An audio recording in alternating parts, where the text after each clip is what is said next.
قرآن پاک نے کہا یہودیوں پہ اللہ نے ذلت مسلط کر دی ہے، یہ ذلیل ہے، ان کا کوئی دیش نہیں، یہ جہاں انہوں نے قبضہ کیا ہوا نا فلسطین میں، یہ قبضے کی جگہ ہے اور ایک مٹھی بھر ملک ہے، شاید 60-70 لاکھ آبادی ہو اسرائیل کی۔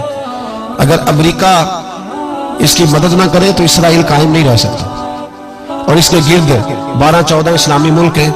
بیت المقدس مسجد اقصی معمولی جگہ نہیں، حضور نے فرمایا 3 سفر کرو تو سمجھنا ہم عبادت کر رہے ہیں۔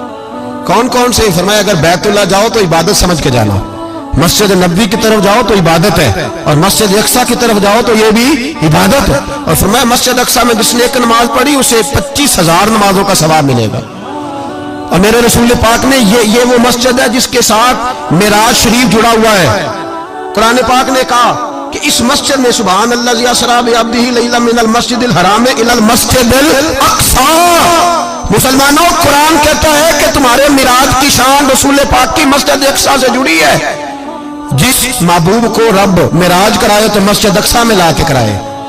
وہ جگہ معمولی جگہ ہے، وہ معمولی جگہ ہے مسجد اقصی۔ نبی پاک نے وہاں نبیوں کی امامت کرائی، 17 مہینے اس مسجد کی طرف منہ کر کے تیرے اور میرے رسول نے نمازیں پڑھی۔ چھوٹی جگہ ہے، اور پوری دنیا کا مسلمان اسے چاہیے شرم سے گڑ جائے۔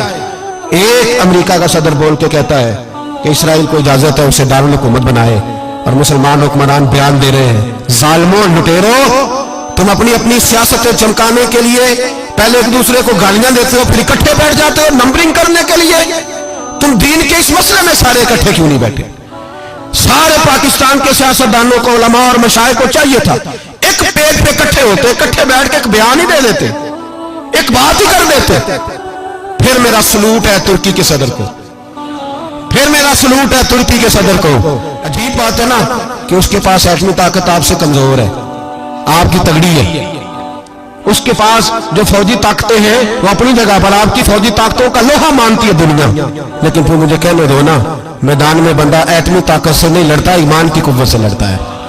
وہ بول اٹھا ہے نا، کیا کر لیا اس نے اپنی پارلیمنٹ سے خطاب کیا۔ اس نے بہت عرصہ پہلے کہا تھا مسجد اقصی میری خواب میں آئی تھی، اور رو کے کہتی تھی آئے مجھے کوئی صلاح الدین ایوبی کا ماننے والا، کوئی آئے مجھے بچائے۔ کہتے میری خواب میں آئی تھی اور روتی تھی، کہتی تھی کوئی آئے۔ اور ایک شاعر نے کہا ہے مسجد اقصی نبی پاک کو بھی بلاتی ہے، کہتی ہے ایک بار پھر طیبہ فلسطین میں آ، راستہ دیکھتی ہے پھر مسجد اقصی تیرا، ایک بار پھر سے طیبہ سے فلسطین میں آ، راستہ دیکھتی ہے پھر مسجد اقصی تیرا۔ کوئی بول رہا ہے نہیں اتنا مقدس مقام، چھوٹے چھوٹے بیان، اور کہیں اکٹھے ہو جاؤ، پیش کوئی کر رہا ہوں بڑی جلدی اس امریکہ کو لوگ ٹوٹتا ہوا دیکھیں گے، اس سے بکھرتا ہوا دیکھیں گے، اس سے لرزتا ہوا دیکھیں گے، اس لیے کہ مقابلے رب رسول سے اتنے آسان نہیں۔